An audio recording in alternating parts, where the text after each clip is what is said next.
Hello friends. రీసెంట్‌గా మన ప్రకాశం డిస్ట్రిక్ట్‌లో మెడికల్ కాలేజ్ ఇంకా గవర్నమెంట్ హాస్పిటల్‌లో ఒక నోటిఫికేషన్ అయితే రిలీజ్ చేశారు.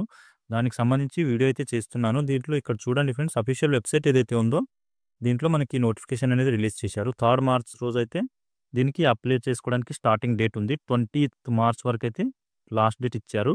ఇంట్రెస్ట్ ఉండి క్వాలిఫికేషన్ ఉన్న క్యాండిడేట్స్ అయితే ఈ డేట్ లోపు అప్లై అయితే చేసుకోండి. దీనికి సంబంధించి అన్ని డీటెయిల్స్ అయితే ఈ వీడియోలో ఎక్స్‌ప్లెయిన్ చేస్తాను. వీడియోని స్కిప్ చేయకుండా ఫుల్‌గా చూడండి ఫ్రెండ్స్. చాలా వేకెన్సీలు అయితే ఖాళీగా ఉన్నాయి. దీనికొచ్చేసి మినిమమ్ క్వాలిఫికేషన్ 10థ్ క్లాస్ ఉన్న వాళ్ళని కూడా రిక్రూట్ అయితే చేసుకుంటున్నారు. సో, అందరూ వీడియోని స్కిప్ చేయకుండా ఫుల్‌గా చూడండి. మీ ఫ్రెండ్స్ ఎవరైనా జాబ్ సీకర్స్ ఉంటే వాళ్ళతో కూడా వీడియోని షేర్ చేసుకోండి.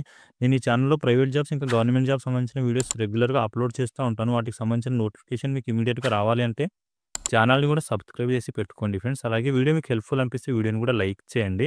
ఈ జాబ్‌కి మీరు అప్లై చేసుకోవడం కంటే ముందు ఒకసారి పీడీఎఫ్‌ని క్లియర్‌గా రీడ్ చేసి ఆ తర్వాత అయితే అప్లై చేసుకోవడానికి వెళ్ళండి. ఇక్కడ చూడండి, అఫీషియల్ వెబ్‌సైట్ ఏదైతే ఉందో దీనికి సంబంధించిన లింక్ అయితే నేను వీడియో డిస్క్రిప్షన్‌లో మెన్షన్ చేస్తాను. అక్కడి నుంచి మీరు పీడీఎఫ్‌ని అయితే డౌన్లోడ్ చేసుకోండి. ఓకే. ఇక్కడ చూడండి ఫ్రెండ్స్, ఫైల్స్ ఇక్కడ ఉన్నాయి చూడండి, పీడీఎఫ్ ఫైల్స్. ఈ 3 పీడీఎఫ్ ఫైల్స్ కూడా మీరు ఒకసారి డౌన్లోడ్ చేసి ఆ తర్వాత రీడ్ చేసి అయితే అప్లై చేసుకోవడానికి వెళ్ళండి. ఓకే. ఇప్పుడు మనం ఈ పీడీఎఫ్‌ని డౌన్లోడ్ చేసి మనం నోటిఫికేషన్ డీటెయిల్స్ చూద్దాము. ఇక్కడ చూడండి ఫ్రెండ్స్, ప్రభుత్వ వైద్య కళాశాల ప్రకాశం డిస్ట్రిక్ట్ ఒంగోలు అని చెప్పి మెన్షన్ చేశారు. ఇక్కడైతే మనకి రిక్రూట్మెంట్ అనేది తీసుకుంటున్నారు.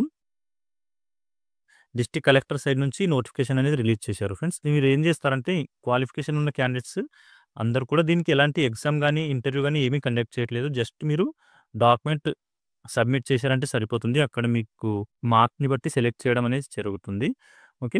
ఇక్కడ అడ్రెస్ అవన్నీ మెన్షన్ చేశారు. నేను అన్ని డీటెయిల్‌గా ఎక్స్‌ప్లెయిన్ చేస్తాను మీకు. అఫీషియల్ వెబ్‌సైట్ ఏదైతే ఉందో ఇక్కడ చూడండి, prakasham.ap.gov.in అని చెప్పి ఏదైతే వెబ్‌సైట్ ఉందో ఈ వెబ్‌సైట్‌లో మనకి దీనికి సంబంధించిన ఫార్మ్స్ అయితే డౌన్లోడ్ చేసుకొని అక్కడి నుంచి ఫిల్ చేసి వాటితో పాటు మన సర్టిఫికేట్స్ ఏవైతే ఉన్నాయో, ఎడ్యుకేషన్ సర్టిఫికేట్స్ అలాగే క్యాస్ట్ సర్టిఫికేట్ అవన్నీ మనం వాటితో పాటు అటాచ్ చేసి సబ్మిట్ అయితే చేయాల్సి ఉంటుంది. ఈ లొకేషన్‌లో. ఇక్కడ చూడండి, లొకేషన్ వచ్చేసి పోస్ట్ ద్వారా గానీ, లేదంటే మీరు డైరెక్ట్‌గా వెళ్లి అయినా సరే గవర్నమెంట్ హాస్పిటల్ ఏదైతే ఉందో ప్రభుత్వ వైద్య కళాశాల అని చెప్పి మెన్షన్ చేశారు కదా ఒంగోలులో.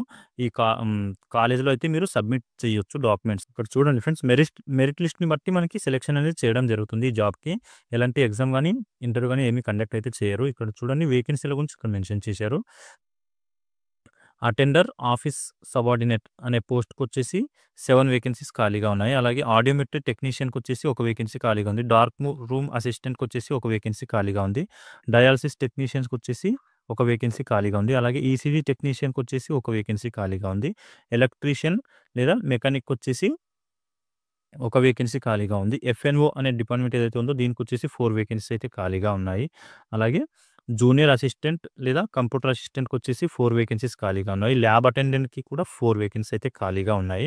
వీటికి సంబంధించి క్వాలిఫికేషన్ కూడా నెక్స్ట్ ఎక్స్‌ప్లెయిన్ చేస్తాను మీకు. ఎంఎన్ఓ అనే డిపార్ట్మెంట్ ఏదైతే ఉందో దీనికొచ్చేసి 3 వేకెన్సీలు ఖాళీగా ఉన్నాయి. మార్చురీ అటెండర్‌కి ఒక వేకెన్సీ అయితే ఖాళీగా ఉంది. ఓకే. ఆప్టిమరిస్ట్‌కొచ్చేసి ఒక వేకెన్సీ ఖాళీగా ఉంది. ప్యాకర్‌కొచ్చేసి ఒక వేకెన్సీ ఖాళీగా ఉంది. ప్లంబర్ ఒకటి, అలాగే రేడియోగ్రాఫర్‌కు కూడా ఒక వేకెన్సీ అయితే ఖాళీగా ఉంది. స్పీచ్ థెరపిస్ట్ డిపార్ట్మెంట్‌లో ఒక వేకెన్సీ ఉంది ఖాళీగా. స్ట్రెచర్ బేరర్ బాయ్ అని చెప్పి డిపార్ట్మెంట్‌లో వచ్చేసి ఒక వేకెన్సీ ఖాళీగా ఉంది. అలాగే థియేటర్ అసిస్టెంట్, ఓటీ అసిస్టెంట్ అని చెప్పి మెన్షన్ చేశారు.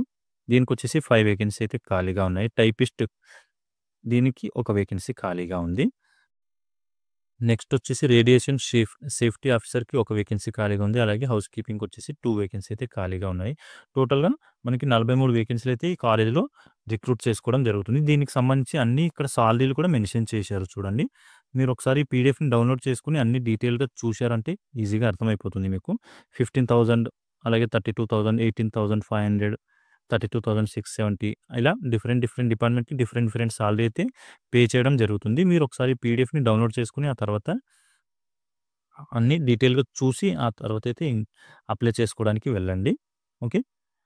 దీనికి చూడండి ఫ్రెండ్స్, ఇక్కడ అప్లై ప్రాసెస్ వచ్చేసి 3 మార్చ్ నుంచి స్టార్ట్ అయింది. 20థ్ మార్చ్ వరకు అయితే అప్లై చేసుకోవచ్చు. దీనికొచ్చేసి మీ సర్టిఫికేట్స్ పరిశీలన వచ్చేసి 21st నుంచి 7th ఏప్రిల్ వరకు అయితే వాటినంతా వెరిఫై చేసి ఆ తర్వాత మెరిట్ లిస్ట్ అనేది మీకు 9th ఏప్రిల్ రోజైతే పబ్లిష్ చేయడం జరుగుతుంది. Display of the selection list వచ్చేసి 30th ఏప్రిల్ రోజు మీకు వెబ్‌సైట్‌లో పెడతారు. ఆ వెబ్‌సైట్ నుంచి మీరు చూసుకొని సెలెక్ట్ అయ్యారా లేదా అని చెప్పి తెలుసుకోవచ్చు. ఓకే. ఈ జాబ్స్‌కి ఇది గవర్నమెంట్ సంబంధించిన జాబ్ కాబట్టి ఫ్రెండ్స్ దీనికి ఏజ్ రిలాక్సేషన్ కూడా ఉంటుంది. ఏజ్ రిలాక్సేషన్ వచ్చేసి మినిమమ్ ఏజ్ లిమిట్ వచ్చేసి 18 ఇయర్స్ ఉండాలి. మాక్సిమం వచ్చేసి 42 ఇయర్స్ వరకైతే ఉండొచ్చు. అలాగే ఎస్సీ, ఎస్టీ, ఓబీసీ, ఈడబ్ల్యూఎస్ కేటగిరీకి సంబంధించిన క్యాండిడేట్స్ ఎవరైతే ఉన్నారో వాళ్ళకొచ్చేసి 5 ఇయర్స్ పాటు ఏజ్ రిలాక్సేషన్ అనేది ఇవ్వడం జరిగింది. అలాగే ఎక్స్ సర్వీస్ మ్యాన్స్‌కొచ్చేసి 3 ఇయర్స్ పాటు, నెక్స్ట్ వచ్చేసి ఫిజికల్లీ హ్యాండిక్యాప్డ్ ఉన్న క్యాండిడేట్స్‌కొచ్చేసి 10 ఇయర్స్ పాటు ఏజ్ రిలాక్సేషన్ అనేది ఇవ్వడం జరిగింది.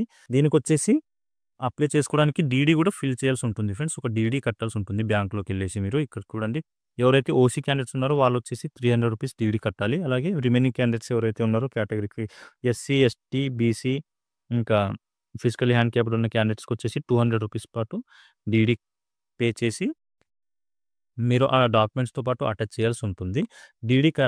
డీడీ కట్టాల్సిన అడ్రస్ వచ్చేసి principal government medical college Ongole అని చెప్పి ఈ అడ్రస్ మీద అయితే మీరు డిమాండ్ డ్రాఫ్ట్ పే చేయాల్సి ఉంటుంది బ్యాంక్‌లో. ఏ డిపార్ట్మెంట్‌కి ఏ క్వాలిఫికేషన్ కావాలన్న దాని గురించి ఇప్పుడు చూద్దాము. ఇక్కడ చూడండి అటెండర్ లేదా ఆఫీస్ సబార్డినేట్ అనే పోస్ట్ ఏదైతే ఉందో దీనికొచ్చేసి 10th క్లాస్ పాస్ అయిన క్యాండిడేట్స్‌ని అయితే రిక్రూట్ చేసుకుంటున్నారు. మస్ట్ హావ్ ఎస్ఎస్‌సి అని చెప్పి మెన్షన్ చేశారు. సో 10th క్లాస్ పాస్ అయిన క్యాండిడేట్స్ అయితే ఈ జాబ్‌కి అప్లై చేసుకోవచ్చు. నెక్స్ట్ వచ్చేసి ఈ ఆడియోమెట్రిక్ టెక్నీషియన్ ఏదైతే ఉందో దీనికొచ్చేసి స్పెషలైజేషన్ చేసిన క్యాండిడేట్స్ మాత్రమే రిక్రూట్ చేసుకుంటున్నారు. ఓకే.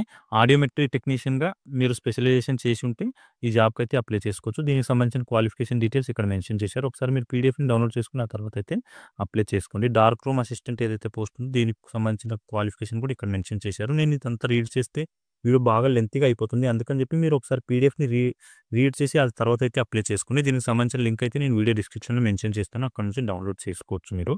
ఓకే. డయాలిసిస్ టెక్నీషియన్‌కి సంబంధించిన క్వాలిఫికేషన్ కూడా ఇక్కడ మెన్షన్ చేశారు. ఓకే.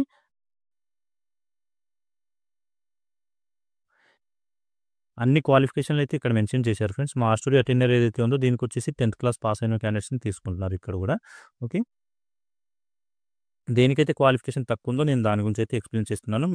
మిగతా స్పెషలైజేషన్‌కి సంబంధించినవి మీరు ఒకసారి రీడ్ చేసి ఆ తర్వాత అయితే అప్లై చేసుకోండి. బేరర్ ఏదైతే డిపార్ట్మెంట్ ఉందో దీనికి కూడా 10th క్లాస్ పాస్ అయిన క్యాండిడేట్స్‌ని రిక్రూట్ అనేది చేసుకోవడం జరుగుతుంది. అలాగే థియేటర్ అసిస్టెంట్, ఓటీ అసిస్టెంట్ అనే డిపార్ట్మెంట్‌కి కూడా సేమ్ 10th క్లాస్ పాస్ అయిన క్యాండిడేట్స్‌ని అయితే తీసుకుంటున్నారు. నెక్స్ట్ వచ్చేసి టైపిస్ట్ ఏదైతే టైపింగ్‌కి సంబంధించిన వర్క్ ఉందో దీనికొచ్చేసి టైపింగ్ స్పీడ్‌లో లోయర్ గ్రేడ్‌లో పాస్ అయి ఉన్న క్యాండిడేట్స్‌ని తీసుకోవడం అయితే జరుగుతుంది ఫ్రెండ్స్. ఓకే. సర్టిఫికేట్ ఉండాలి మీకు ఖచ్చితంగా. ఆ సర్టిఫికేట్ కూడా మీరు సబ్మిట్ చేస్తున్న టైంలో దాంతో పాటు అటాచ్ చేయండి డాక్యుమెంట్స్‌తో పాటు. ఈ ప్యాకర్ అనే డిపార్ట్మెంట్ ఏదైతే ఉందో దీనికి కూడా 10th క్లాస్ పాస్ అయిన క్యాండిడేట్స్‌ని అయితే రిక్రూట్ చేసుకుంటున్నారు. ఓకే. దీనికొచ్చేసి సెలక్షన్ ప్రాసెస్ ఇంతకుముందు మనం చెప్పుకున్నట్టే ఎలాంటి ఎగ్జామ్ గాని, ఇంటర్వ్యూ గాని కండక్ట్ ఏమి చేయరు. మీకు మెరిట్ లిస్ట్ ప్రకారమే సెలక్షన్ అనేది చేయడం జరుగుతుంది. డాక్యుమెంట్లు అయితే అన్నీ జత చేసి ఇక్కడ అప్లికేషన్ ఫామ్ అనేది ఈ పీడీఎఫ్‌లోనే ఉంటుంది. అక్కడి నుంచి మీరు డౌన్లోడ్ చేసుకొని అది ఫిల్ చేసి దాంతో పాటు మీ ఎడ్యుకేషన్ సర్టిఫికేట్స్ అనేవి అటాచ్ చేసి అక్కడ సబ్మిట్ చేయండి. గవర్నమెంట్ హాస్పిటల్ ఒంగోలులో. ఓకే. నియర్ బై ఉన్న క్యాండిడేట్స్ అయితే ఎవరు మిస్ చేసుకోకండి ఫ్రెండ్స్. మంచి అవకాశం అయితే ఉంది. ఇంట్రెస్ట్ ఉంది, క్వాలిఫికేషన్ ఉంటే ఖచ్చితంగా అప్లై అయితే చేసుకోండి. కొన్ని డిపార్ట్మెంట్స్‌కి అయితే ఓన్లీ ఫీమేల్ క్యాండిడేట్స్‌ని రిక్రూట్ చేసుకుంటున్నారు. అది కూడా మెన్షన్ చేశారు. ఒకసారి మీరు రీడ్ చేశారంటే మీకు క్లియర్ అయిపోతుంది. ఓకే. ఇక్కడ చూడండి ఎఫ్ఎన్ఓ అనే డిపార్ట్మెంట్ ఏదైతే ఉందో దీనికొచ్చేసి ఓన్లీ ఫీమేల్ క్యాండిడేట్స్ మాత్రమే తీసుకుంటున్నారు. 10th పాస్ అయి ఉండి female candidates only are eligible అని చెప్పి మెన్షన్ చేశారు. సో ఇలాంటివి ఒకసారి మీరు చూసి ఆ తర్వాత అయితే అప్లై చేసుకోండి. ఎలక్ట్రీషియన్, మెకానిక్ ఏదైతే డిపార్ట్మెంట్ ఉందో దీనికొచ్చేసి ఐటీఐలో ఎలక్ట్రీషియన్ గాని, మెకానిక్ గాని ఈ ట్రేడ్‌లో కంప్లీట్ చేసిన క్యాండిడేట్స్‌ని తీసుకోవడం జరుగుతుంది. ఇది ఫ్రెండ్స్ ఈ జాబ్ నోటిఫికేషన్ సంబంధించిన డీటెయిల్స్. మీకు ఇంకా దీంట్లో ఏమైనా డౌట్స్ ఉంటే నాకు కామెంట్ అయితే చేయండి. దీనికి సంబంధించిన లింక్ నేను వీడియో డిస్క్రిప్షన్‌లో మెన్షన్ చేస్తాను. అక్కడ నుంచి మీరు పీడీఎఫ్ డౌన్లోడ్ చేసుకోండి. అప్లికేషన్ ఫార్మ్ కూడా దాంతో పాటే ఉంటుంది. అక్కడి నుంచి డౌన్లోడ్ చేసుకొని అది ఫిల్ చేసి ఆ తర్వాత అయితే అక్కడ సబ్మిట్ చేయండి సరిపోతుంది. వ్యూవర్స్ ఎవరైతే ఉన్నారో వాళ్ళందరూ ఛానెల్‌ని సబ్స్క్రైబ్ చేసుకోండి. నేను రెగ్యులర్‌గా ప్రైవేట్ జాబ్స్ ఇంకా గవర్నమెంట్ జాబ్స్ సంబంధించిన వీడియోస్ ఈ ఛానెల్‌లో అప్లోడ్ చేస్తూ ఉంటాను. వాటికి సంబంధించిన నోటిఫికేషన్ మీరు మిస్ అవ్వకుండా ఉండాలి అంటే ఛానెల్‌ని సబ్స్క్రైబ్ చేసి పెట్టుకోండి. అలాగే మీ ఫ్రెండ్స్ ఎవరైనా జాబ్ సీకర్స్ ఉంటే వాళ్ళతో కూడా ఈ వీడియోని షేర్ చేసుకోండి. ఓకే. మళ్ళీ నెక్స్ట్ వీడియోలో కలుసుకుందాం ఫ్రెండ్స్. Thank you.